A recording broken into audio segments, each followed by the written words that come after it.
Selamat datang di kelas online untuk materi job order costing, yaitu pembebanan biaya berdasarkan pesanan atau pekerjaan.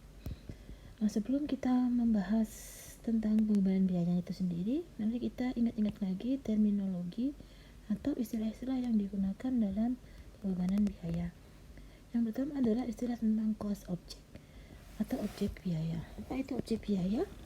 Masih ingat? Objek biaya adalah segala sesuatu yang ingin kita tentukan biayanya. Nah, segala sesuatu itu bisa berapa biaya untuk pusat-pusat pertanggungjawaban, berapa biaya untuk departemen, biaya untuk pelanggan, berapa biaya untuk produk dan lainnya. Nah, yang kedua istilah tentang direct costs dan tracing. Nah, direct cost itu sendiri seperti namanya adalah biaya langsung. Itu biasanya penelusurannya adalah secara ditelusur langsung ke objek biayanya, dimana bisa tampak secara langsung, bisa kelihatan bahwa semua biaya tersebut berkaitan dengan objek biaya. Nah, contoh dari direct costing ini biasanya adalah biaya bahan baku langsung dan biaya tenaga kerja langsung. Dan yang berikutnya adalah indirect cost. Indirect cost ini biasanya dialokasi ya ke dalam objek biaya.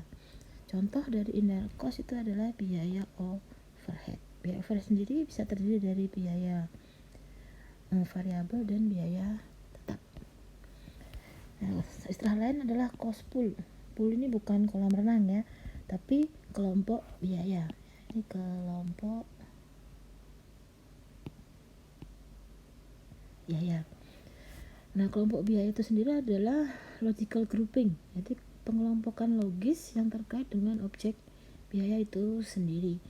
Misalkan biaya pemeliharaan, itu ada biaya apa saja, itu namanya kelompok biaya pemeliharaan. Selanjutnya adalah dasar alokasi ya. Dasar alokasi biaya itu biasanya ditentukan oleh cost driver atau penggerak biaya itu sendiri. Penggerak biaya itu bisa secara finansial atau secara non finansial. Sesuai namanya, secara finansial adalah yang terkait sama uang ya, rupiah, dolar, semacam itu. Biasanya ini adalah cost ya. Jadi ada biaya material, biaya tenaga kerja langsung, biaya yang lain. Yang non finansial itu biasanya jam mesin, jam setup, jam tenaga kerja. Nah, itu contoh dari penggerak biaya yang non finansial. Nah, untuk sistem pembebanan biayanya itu sendiri ada dua, yaitu secara job, pesanan, atau secara proses. Yang secara job itu sistemnya berbeda karena setiap job itu membutuhkan sumber daya atau mengkonsumsi sumber daya yang berbeda pula. Jadi ada ciri tertentu untuk setiap job. Contohnya adalah ini, penugasan audit ya. Penugasan audit oleh KAP ke klien, masing-masing klien akan memiliki penugasan yang beda-beda. Misalkan ada yang auditnya jamnya lebih lama atau jamnya lebih sedikit dan sebagainya. Ada juga ini aircraft itu industri pesawat ya. Industri pesawat itu juga bisa beda-beda karena bisa saja Boeingnya sama, misalkan Boeing 230, tapi dalamnya bisa beda dan seterusnya. Iklan juga gitu. Pernah saudara lihat iklan yang sama persis? Misalkan iklan TV LG dengan yang lain semua iklannya ya kan. Sementara kalau proses costing itu produknya ini adalah identical atau similar, jadi mirip-mirip. Seperti memproduksi minyak oil, memproduksi jus orange, atau memproduksi soda pop, itu akan sama semua produknya. Itu namanya mass production dan menggunakan proses costing. Ini perbedaannya. Kalau job itu adalah distinct, berbeda ya. Sementara kalau proses itu sifatnya mesh karena sifatnya identical produknya. Nah, dalam pendekatan untuk mengalokasikan pembebanan biaya tak langsung atau indirect costing itu ada dua ya. Yang pertama adalah dengan cara actual costing dan normal. Yang yang kedua dengan cara normal costing.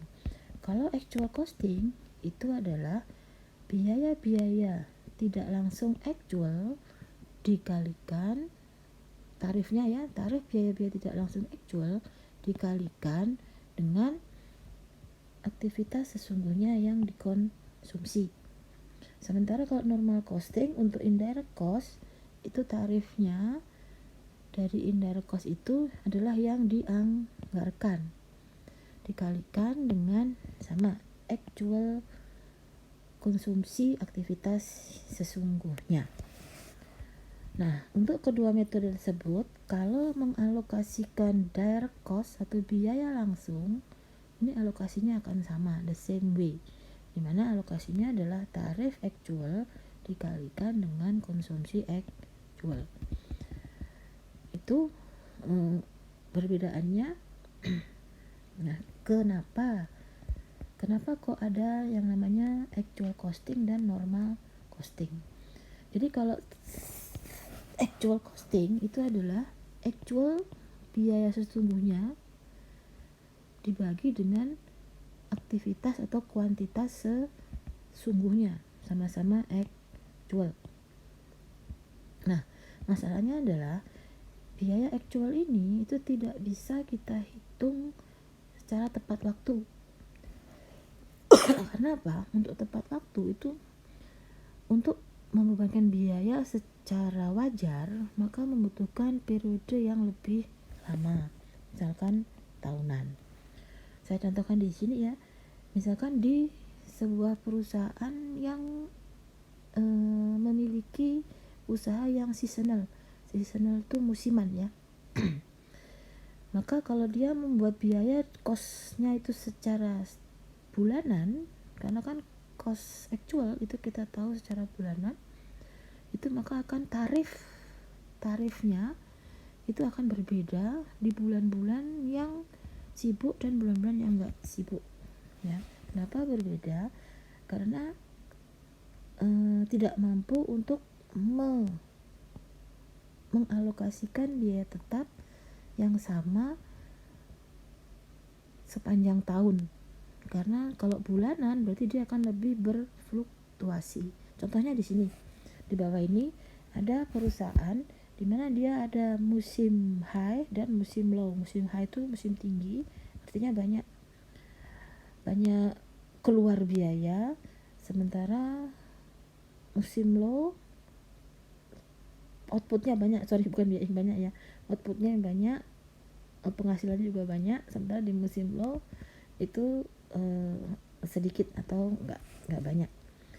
Nah, di sini kita lihat kalau kita menggunakan ada indirect cost, di mana indirect cost itu ada yang variabel dan yang fix. Untuk yang variabel kita lihat kalau itu dihitung bulanan, maka secara bulanan akan sama biayanya. Tetapi untuk yang fix yang 60.000 ini, kalau kita hitung secara bulanan, maka di bulan yang high season, musim yang tinggi itu lebih kecil dibandingkan kalau di musim yang enggak tinggi atau di musim yang low, rendah. Akibatnya apa? Bagi perusahaan manajer, kalau dilihat dari bulanannya, kelihatannya manajer tadi akan memiliki biaya yang lebih rendah. Padahal sebetulnya biaya fixnya itu kan namanya fix, harusnya kan sama kan sepanjang tahun. Nah, inilah alasan-alasan kenapa kemudian dilakukan pembebanan biaya dengan cara normal costing ya. Alasannya ini tadi. Oke. Nah, ini rumusannya. Kalau actual itu adalah actual rate ya.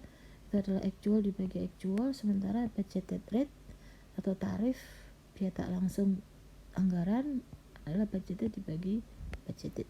Cost dibagi dengan kuantitas. Ya, cost per unit. Selalu ya cost per unit. Costnya adalah biayanya, unitnya adalah penggeraknya, kuantitasnya. Nah, kalau nomor costing ini dengan menggunakan tarif, sementara tarif ini dikalikan dengan actualnya ya. Untuk direct cost itu actual dikalikan actual. Sementara untuk indirect cost itu yaitu budgeted dikalikan dengan actual. Ini contoh belum. Oke, mari kita lihat dulu tahapan dalam menentukan job costing. Ada 7 tahap. Tahap ini kita langsung saja ya, kita ke tahap ke-1. Tahap pertama adalah mengidentifikasi jobnya atau pesanannya. Anggap saja ini adalah Robinson Company, di mana dia memiliki job yang diberi nama WPP 298. Nah, kita tentukan dulu jobnya itu, kita gather, kita kumpulkan informasi-informasi melalui dokumen-dokumen sumber yang ada berkaitan dengan job 298. Ini adalah contohnya biaya ini ya, WPP 298, ada biaya langsung bahan baku langsung, tanggal berapa saja, ini dari dokumen sumber, pada tanggal ini ada biaya-biaya ini. Nah, terakhir ternyata total untuk biaya bahan baku langsung adalah 4606. Kemudian ada biaya tenaga kerja langsung, ini juga begitu, totalnya adalah 1579. Nah, untuk rate alokasinya ini 40, itu dilihat dari ini cara kedua ya. Cara kedua adalah mengidentifikasi direct cost. Direct cost ini, direct costnya adalah material dan labor. Nah, material labor tadi kalau dialokasikan sudah kita kumpulkan adalah ini dan ini ya. Kemudian menentukan alokasi ya. Cara dasar alokasinya. Dasar alokasinya ini bisa dengan cara menentukan penggerak biaya. Contoh dari biaya tidak langsung itu adalah biaya supervisi, manufacturing engineering, utilitas, penyusutan, dan biaya perbaikan atau pemeliharaan mesin. Nah, Robinson ini memiliki satu kelompok biaya, yaitu biaya manufacture atau biaya produksi yang ditentukan, chooses ini memilih penggerak biayanya adalah jam tenaga kerja langsung pabrik ya, langsung pabrik sebagai satu-satunya dasar alokasi. Kenapa alasannya ini? Karena Robinson itu adalah perusahaan yang labor intensif ya, intensif tenaga kerja. Nah, Robinson menganggarkan, sekali lagi kita tentukan tarifnya, yaitu 28.000 jam tenaga kerja langsung pabrik. Nah, setelah kita tentukan, ini adalah denominator atau pembaginya, cost drivernya adalah unitnya, kan kita mencari cost per unit. Nah, ini adalah unitnya ini. Sementara untuk costnya ini nomor 4, langkah keempat, tentukan biaya-biaya apa saja yang dialokasikan. Nah, di sini ternyata budget untuk alokasinya adalah 1.120.000. Robinson ini hanya memiliki satu single cost pool ya tadi. Kelompok biayanya hanya satu, yaitu biaya overhead pabrik. Dimana single cost alokasinya adalah yang sudah ditentukan di nomor 3, jam tenaga kerja pabrik tadi adalah 28.000 jam TKL ya. Oleh karena itu, maka rumusnya adalah untuk menentukan tarif adalah 40 per jam tenaga kerja langsung dari 2120. Ini budgeted cost dan budgeted unit, yaitu jam tenaga kerja langsung. Dengan demikian untuk menentukan berapakah biaya tak langsung dari job tadi, job berapa tadi itu, ini dia biayanya adalah 40, sementara jam yang dikerjakan untuk pekerjaan tadi adalah 88 jam, sehingga total untuk biaya tak langsungnya adalah 3520. Ini dia 3520, 40 rate-nya berdasarkan budget, dan ini adalah actual, sehingga secara total cost-nya adalah 9705. Ada biaya langsungnya, ini biaya tak langsung. Nah, kalau sudah langkah ketujuh selesai, maka selesailah kita menentukan biaya produksi untuk sebuah job atau sebuah pekerjaan. Ini adalah contoh yang lain, misalkan direct material 100, direct labor 200, kemudian ini adalah indirect cost-nya melalui sebuah pool, dulu dikelompokkan, kemudian ini adalah jamnya dibagi tarifnya dikalikan dengan yang sesungguhnya, ini tarif dikalikan jam sesungguhnya untuk job yang ada, ketemulah overhead-nya, sehingga maaf saya lagi batuk ya, DM, DL, dan OH-nya total cost-nya adalah ini. Oke. Total cost untuk job 1, 2, 3. Ini untuk contoh lain. Nah, bagaimana dengan actual costing? Kalau kita menggunakan data yang sama yang dilakukan oleh Robinson, pada akhir setelah pekerjaan itu selesai, maka ternyata actualnya total biayanya adalah 1215, total jam kerjanya, jam TKL-nya adalah 27.000. Job 28 selesai baru tahu actualnya ya, kalau dia sudah selesai. Sehingga ini perbedaan antara actual costing dan normal costing. Sudah lihat, untuk direct cost ini caranya sama ya, actual dikalikan actual. Untuk normal juga gitu, actual kalikan actual. Untuk untuk biaya langsung. Sementara untuk biaya tidak langsung itu kalau yang actual kalikan actual, tapi kalau yang normal budgeted kalikan actual. Oke? Itu saja perbedaan antara actual costing dan normal costing. Nah, sekarang bagaimana kalau kita tadi menggunakan actual costing? Stepnya sama, yaitu 1, menentukan jobnya dulu apa. Step 1 tentukan jobnya apa, dan kumpulkan dokumen sumber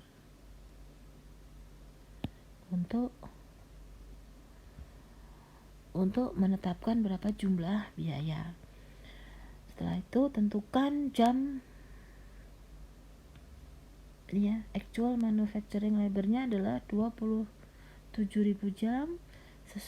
Biaya sesungguhnya ini sekali lagi actual indirect manufacturing adalah ini. Nah, setelah itu kita hitung rate-nya atau tarifnya. Actual rate untuk biaya overhead pabrik, tadi sekali lagi pool atau cost pool-nya adalah biaya overhead pabrik. Actual dibagi dengan actual cost dibagi actual unit. Unitnya adalah jam tenaga kerja langsung pabrik, maka tarifnya adalah $45 per jam tenaga kerja pabrik. Langkah ke-6 adalah menghitung overhead cost ya. Overhead cost ini dia, actual overhead cost.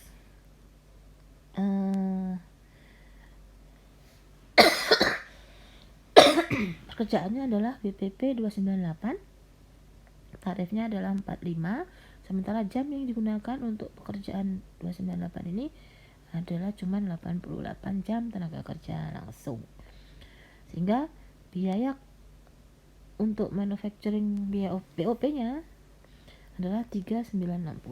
Jadi kalau kita itu buatkan ini total cost untuk job BPP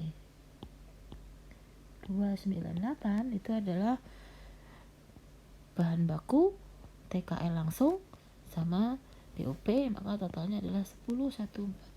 Jadi kita bandingkan, ini adalah yang normal costing mendapatkan 9.750, sementara 9.705, sementara yang actual costing biayanya adalah 10.145.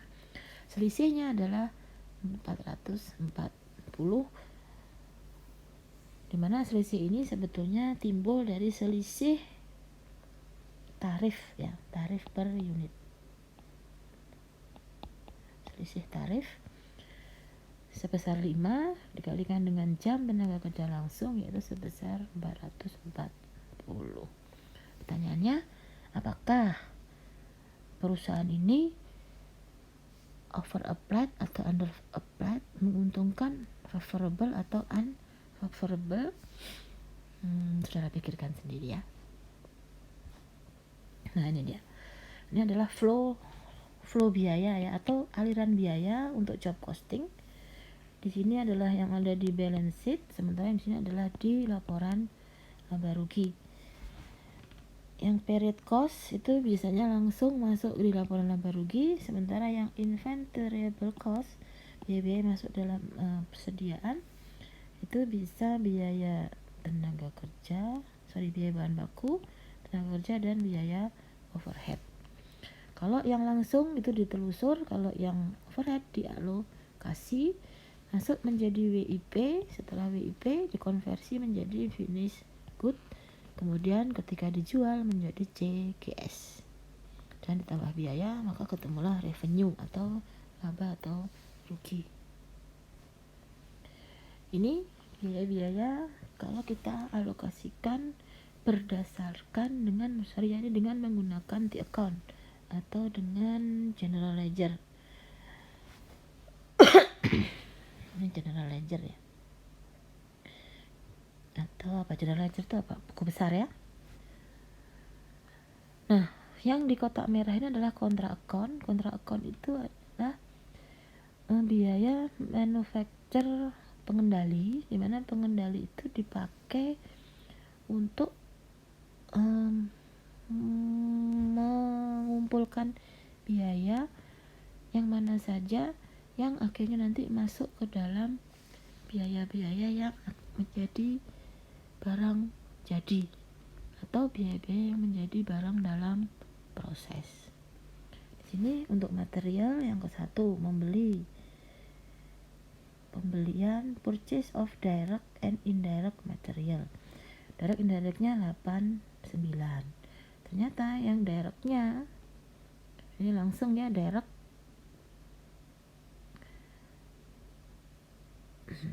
nah, dari 8 material ini yang masuk ke dalam WIP adalah 81. Yang lainnya adalah di sini 4.081 tambah 4 berarti 85. Itu seterusnya saudara pelajari sendiri. Ini hanya aliran biaya menggunakan arus di buku besar ya. Nah, jurnal entry dibuat setiap tahapan proses produksi agar tujuannya agar accounting system itu bisa merefleksikan kondisi sesungguhnya dari sebuah usaha, berapa persediaannya dan berapa proses produksinya. Semua biaya itu diakumulasi pada WIP kontrol ya,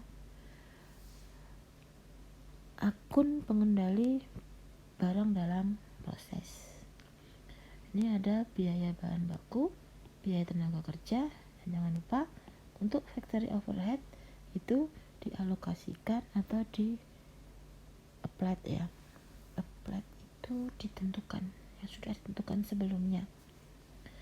Kemudian kita actualnya diakumulasi ya, untuk indirect cost yaitu overhead itu diakumulasi ke dalam ini biaya manufacture overhead pengendali, akun pengendali biaya overhead manufaktur. Ini dia jurnalnya. Ketika beli barang itu masuk ke pengendali bahan baku pada hutang ya. Pengendali bayar itu maksudnya buku besar ya, 89. Kemudian dari 89 tadi ternyata yang dipakai cuma 85, yaitu masuk ke WIP nya 81, yang ini bahan baku langsung, ini adalah bahan baku tak langsung 4000, dipakainya ada 85. Jadi 89 dipakai hanya 85. Kemudian untuk biaya manufacture-nya ini ada 39, yang indirect adalah 15, sehingga yang langsung BIP ini adalah TKL, berarti adalah 39, sementara yang TKTL masuk ke BOP sebesar 15, sehingga totalnya adalah 54 untuk biaya overhead manufaktur atau biaya overhead pabrik. 4 ini adalah biaya-biaya supervisi, biaya-biaya tak langsung. Biaya tak langsung totalnya adalah 75. Dimana total 75 tadi, yang ini adalah tunai, yang 4 tunai, 13 juga tunai, yang 18 adalah depresiasi. Maka jurnalnya ini biaya overhead BOP pada kas dan pada akumulasi penyusutan. Kemudian dialokasikan untuk satu pekerjaan tertentu adalah sebesar 80.000, dimana dari semua biaya overhead manufacture itu dialokasikannya hanya 80.000 ke WIP, barang dalam proses ya. Nah, jurnal 4 itu adalah actual overhead sesungguhnya, actualnya. Sementara jurnal 5 itu normal costing. Ini adalah untuk menentukan atau menetapkan biaya BOP applied ya. Nah, kalau sudah selesai, masuk ke finish good, bahan jadi pada WIP.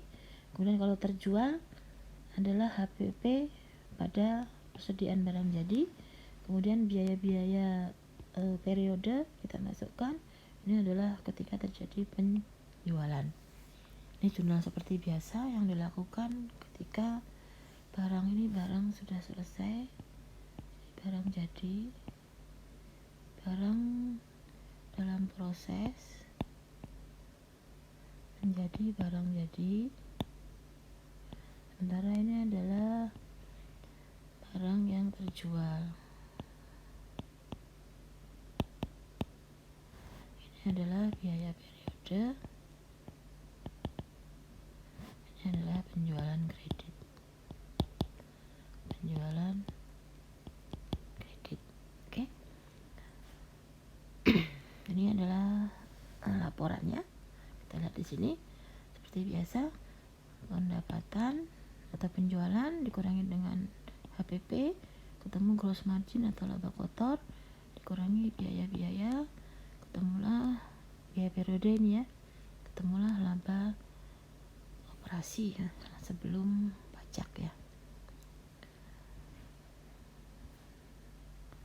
Ini tadi alokasi biayanya sama ya, di jurnal seperti tadi itu.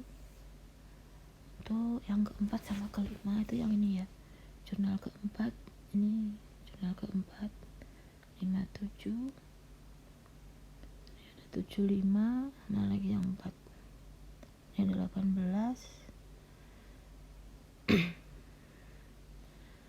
57 tambah 18 adalah 75, betul? Sehingga masuk ke sini 75, masuk ke biaya overhead pabrik 75 ya. 75 ini terdiri dari ini ya, 57 tambah yang 18. Oke. Ini sama seperti jurnal-jurnal yang tadi. Ini jurnal-jurnalnya. Saya buatkan lagi dalam bahasa Indonesia, kalau tadi bahasa Inggris. Saya kira sama saja. Nah, sekarang bagaimana akuntansi untuk BOP itu sendiri? Ya, kalau akuntansi, masih ingat tadi bahwa ada dua perbedaan overhead cost ya, dimana overhead cost berbeda. Yang pertama adalah yang mendebet actualnya, sementara ada yang dialokasikan atau applied-nya ya, BOP applied. Ini BOP applied, yang ini BOP actual. Nah, karena ada perbedaan, maka di sini biaya overhead sesungguhnya kalau lebih besar dari biaya overhead yang dialokasikan, maka terjadi under allocated overhead. Tapi kalau biaya sesungguhnya lebih besar dari biaya yang dialokasikan, maka under allocated. Jadi alokasinya terlalu rendah, itu maksudnya under allocated. Sementara kalau biaya sesungguhnya lebih kecil daripada yang dialokasikan, itu disebut sebagai over allocated, atau biaya yang dialokasikan itu terlalu tinggi. Perbedaannya ini, perbedaan over under tadi itu akan dieliminasi pada akhir periode dengan melakukan adjustment untuk alokasi akhir periode. Itu ada 3 metode yang bisa dilakukan. Nah, metode mana yang akan dipilih dari 3 tersebut itu didasarkan pada hal-hal seperti materialitas, kemudian konsistensi, dan praktek yang dilakukan oleh industri yang bersangkutan. Tergantung pada ini yang kita memilih dari 3 metode tersebut. Nah, ini caranya bagaimana mengalokasikannya. Kita lihat secara sesungguhnya adalah 1125, ini actual.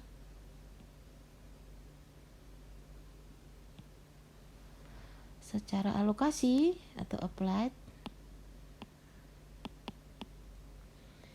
ini yang budget ya, pakai normal costing, yaitu 1080. Dikatakan under atau over itu dengan cara actual dikurangi yang dialokasikan. Caranya dengan ada 3 metode tadi, ini metodenya, yaitu dengan adjusted allocation rate approach. Jadi all allocation are recalculated. Jadi semua alokasi itu direkalkulasi lagi berdasarkan actualnya.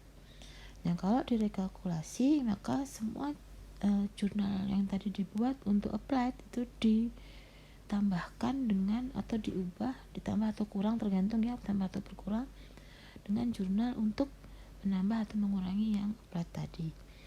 Sementara cara kedua adalah dengan cara prorata. Pendekatan prorata itu dialokasikan antara HPP, WIP, BDP, dan barang jadi.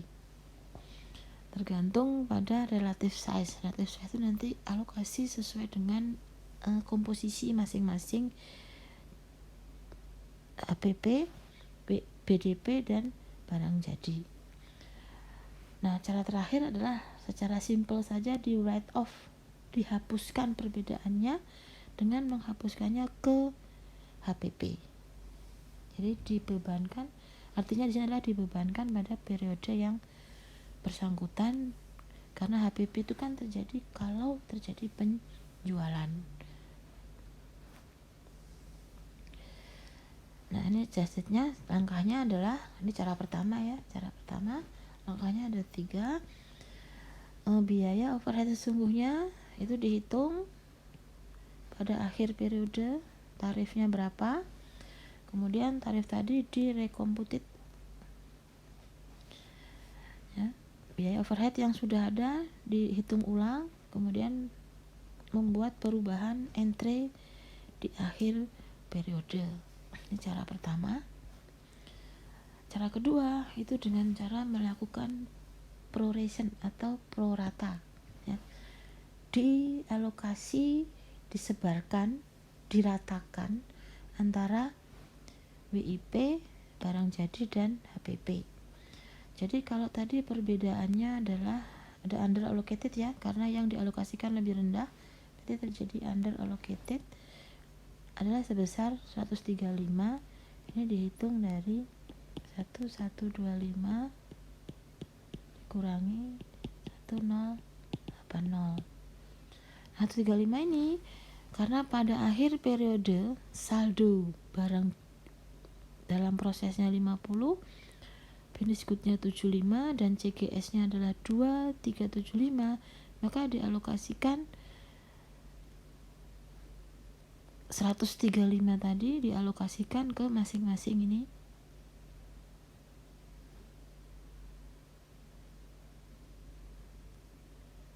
menjadi 16.200, 31320 dan 1032. Ini selisihnya ya, ini 101080. Ini sebelum pro rata ya. Ini adalah alokasi manufacturing overhead yang nilainya 1.080. Oke.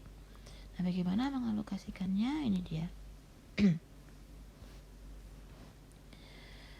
Kalau dasarnya ini 50, 75, 23, 75 dan ada dasar kedua yaitu 16, 31. Nah, kita lihat caranya adalah ketiga ini adalah nomor 2 ini di masing-masing dibagi ke sini ya, sehingga ketemulah 16.200 dibagi 1080 adalah 1,5. Nah, 1,5%. 1,5% nanti dikalikan under allocatednya, ketemunya masing-masing, kemudian ditambahkan ke 2025 ke sini ya, sehingga sekarang saldo untuk masing-masing ini WIP, finished good dan CGS bertambah karena ada alokasi 135-nya. Oke. Ini jurnalnya untuk mengalokasikan ini tadi 2025 3915 ini 2025 ini adalah totalnya 135.000 under allocation ya. Alokasi yang terlalu rendah, sehingga sekarang biaya manufacture-nya itu akan sama seperti biaya yang sesungguhnya. Nah, cara kedua bisa berdasarkan saldo masing-masing. Ini tadi, kalau tadi kan berdasarkan biaya manufacture-nya, sekarang berdasarkan saldo masing-masing akun WIP, finished good dan CGS.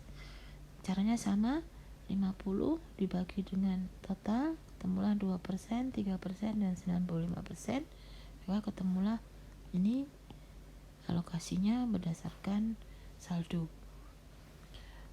Yang mana yang harus dipilih itu tergantung pada ini perusahaan ya. Ini jurnalnya akan sama nanti ya, seperti yang di sini, tapi angkanya sesuai dengan yang ini, yang dialokasikan berdasarkan saldo masing-masing rekening akun persediaan dan HPP. Nah, ini adalah cara ketiga, langsung di write off 135, langsung dihapuskan ke CGS supaya nilainya actual akan sama yang dengan yang applied. Nah, ini cara memilih dari 3 tadi. Yang penting adalah jika tujuannya apa, adjustmentnya itu tujuannya apa, ditetapkan dulu apa tujuannya. Kalau tujuannya adalah supaya balance sheet dan income statement based on actual, other than budgeted ya. Jadi tujuannya adalah menyatakan bahwa agar neraca dan laporan laba rugi itu sesuai dengan actualnya, dimana kriteria kedua adalah total amount of under atau over allocated. Kalau dia besar lebih baik pakai pro rata, tapi kalau dia kecil lebih baik langsung di write off. Tapi kalau untuk ini tujuannya adalah menyajikan pencatatan yang akurat untuk masing-masing job, dan kalau selisihnya itu besar, under over allocatednya dibandingkan dengan laba operasi, maka dialokasikan sesuai dengan jobnya masing-masing ya. Adjusted allocation rate method, jadi D adjustment. Ini adalah cara yang, kalau nggak salah ini cara yang pertama ya, cara ke-1, write off itu cara ketiga, sementara pro rata itu cara ke-2, metode 1, 2, 3. Ini adalah tugas kelas yang harus saudara kerjakan dan harus diupload ya.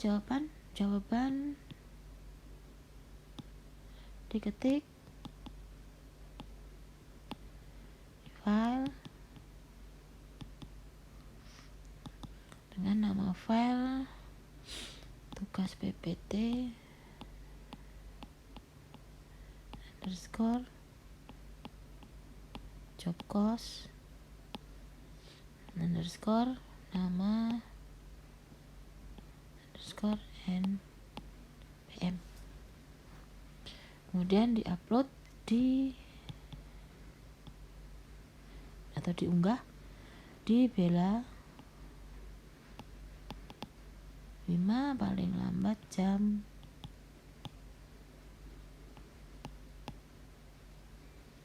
23.00 hari Senin ya, hari Senin. Oke, jangan lupa sudah jawab satu-satu soalnya. Oke, kalau ada pertanyaan silahkan diajukan di kelas ya. Dan ini moto kita untuk hari ini adalah always do what you are afraid to do. Jadi kalau Anda takut melakukan sesuatu, lakukan aja, karena belum tentu itu menakutkan ya. Terima kasih. Sampai ketemu lagi di kelas berikutnya. Wassalamualaikum warahmatullahi wabarakatuh.